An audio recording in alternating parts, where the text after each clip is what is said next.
Hi there. Today we're going to be opening some packs of 1990 Topps baseball cards. 1990 Topps baseball is a very polarizing baseball card for the collector community. Typically, people either love it or they hate it. Now, I ended up in the group that generally hated it, but that doesn't mean that I didn't buy a lot of 1990 Topps baseball cards and collect a lot of it in back in the day. Um, I really wanted to like it. I was really excited because 1989 Topps was my favorite baseball card pretty much of all time. And so I just wanted to love this card, but over time it just kind of it didn't really age. It didn't really grow on me like I'd hoped.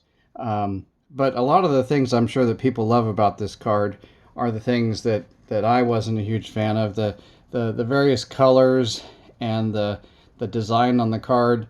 Um, to me, this design and color just it's I don't know, it seems very dated, and in the day it seemed very, I don't know, toyish, whereas of course I was a huge fan of 89 Topps. So to me this, nice, and it wasn't overly simple but still nice and clean and stylish card, was my favorite. Also, I tended to find that the photographs in 90 Topps were a little more fuzzy. It seemed like they almost had a soft focus to them. You can kind of see here in Cal Ripken. I don't know if you can see that, but it just, to me, this seems a lot crisper. These photos just seem to be more blurry. So just the general aesthetic of 90 Topps really did not appeal to me. I didn't feel like there was a whole lot of photographs that that were real iconic. With maybe the exception of the Ken Griffey Jr. This would be his first Topps card in normal production. He did get a Topps traded card, but this is his first card you could buy in a pack. And they still use that trophy for the Topps All-Star Rookie, which I did like, that they continued that. But yeah, for the most part, there wasn't a whole lot of 90s Topps cards that jumped out. But uh, Frank Thomas's rookie card, in of itself, was a very popular card and became a very popular card as he really became successful. But this card in particular, there is a very, very rare error card out there where there was apparently a run of cards where there's ink missing, and so there'll be no name here at the bottom of the card, because I guess the black ink didn't get printed over a splotch of a certain batch of cards. And so the Frank Thomas no name card is one of the rarest and a very, very valuable card, if it can be found. But I've only heard of there being a handful of them out there in existence.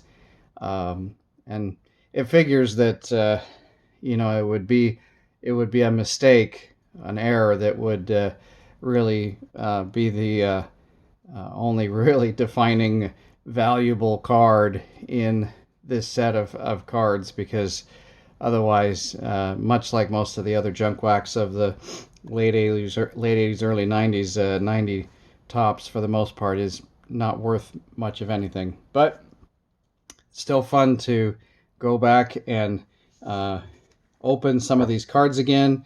Again, maybe not my favorite baseball card, but I still love opening old junk wax, and so we're going to do that again here today. And let's see what we get. And of course we have that gum that comes with Topps cards still being produced in 1990. Doesn't look like it did some damage to the back of this card. It's kind of a liability with your baseball cards. But let's see who we get.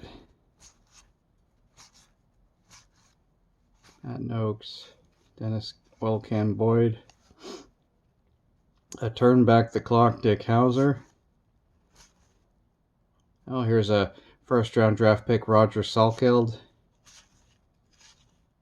Alright, well, nobody much that I was looking for myself.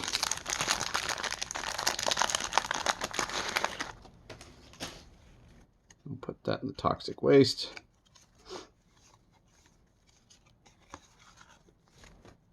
Alright, Julio Franco. Well, here's a checklist.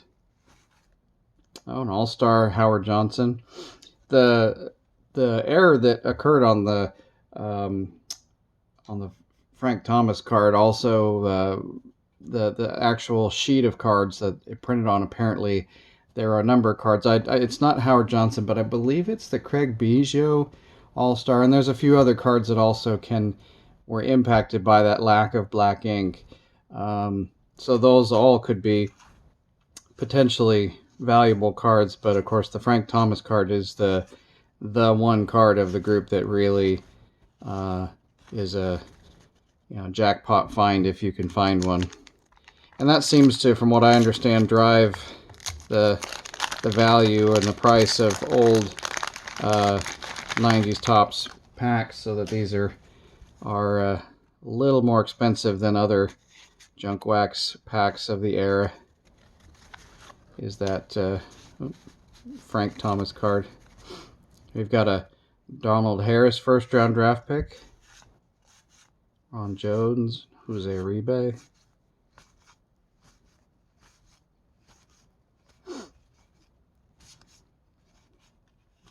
Willie McGee, and Barry Larkin with wax on the back.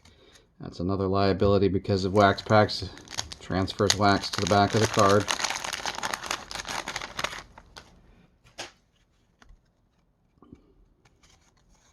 Oh, there's a card I don't have, a Fred McGriff All-Star card. That's a good one for me. Oh, I remember this being a hot card. Eric Anthony. Ozzie Smith All-Star.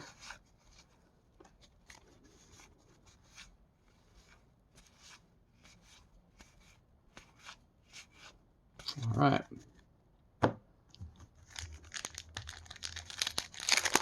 Went to a card show today and was able to pick these up. So I thought, let's sit down and do a video. We got starting out with a Kirby Puckett All-Star. That's a good one.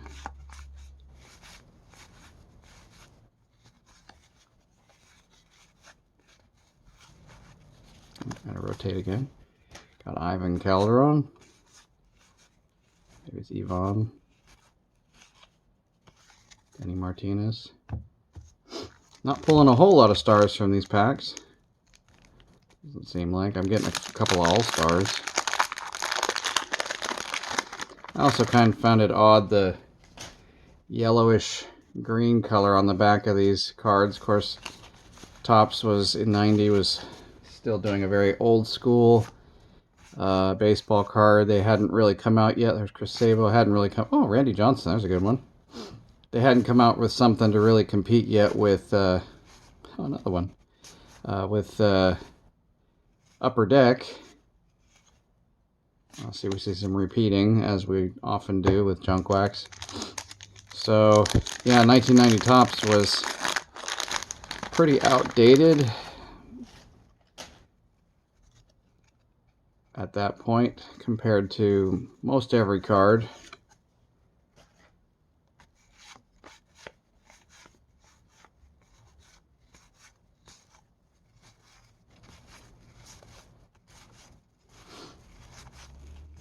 Cal Daniels, not much in there.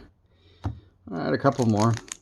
I always find it interesting too that they use the same wrapper as they do for 87 Topps. So at first I thought, when I saw this, I thought, oh, is that 87 Topps? And nope, it's 1990 Topps.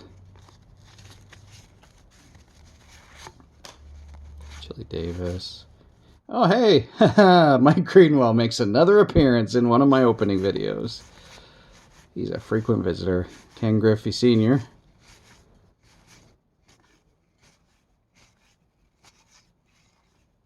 Ellis Burks. All right. Last pack.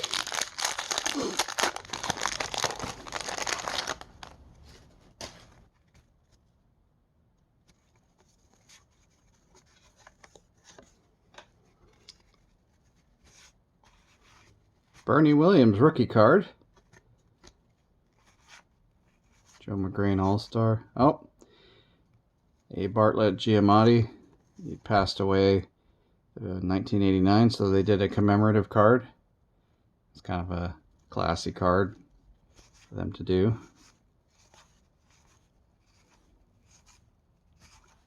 Oh, Mark Grace. I collected Mark Grace. All right. So yeah, that's 1990 Topps baseball cards.